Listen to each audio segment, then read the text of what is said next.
July 29 ഈ വർഷത്തെ Guru Purnima. July 29 അന്ന് എല്ലാ വർഷവും ഉള്ള പോലെ ഗുരുപൂർണിമ സംബന്ധിച്ച ഭാഷണവും മറ്റ് കീർത്തനങ്ങളും ജപവും ഒക്കെ ഉണ്ടാവും.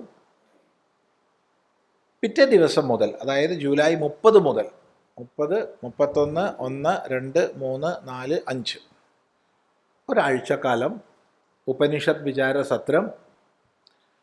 കഴിഞ്ഞ പ്രാവശ്യം നമ്മൾ കഠോപനിഷത്തിൻ്റെ എവിടെയോ എത്തി നിൽക്കുകയാണ്. അതിൻ്റെ ബാക്കി എവിടെയാണോ എത്തി നിൽക്കുന്നത് അതിൻ്റെ ബാക്കി, എവിടെയാണെന്ന് ഓർമ്മയില്ല, എത്രയാണോ അതിൻ്റെ ബാക്കി കഠോപനിഷത്തായിരിക്കും വിഷയം. വരണമെന്ന് താല്പര്യമുള്ളവർ ഇപ്പോൾ തന്നെ തയ്യാറായിക്കൊള്ളുക, പുറപ്പെട്ടോളുക.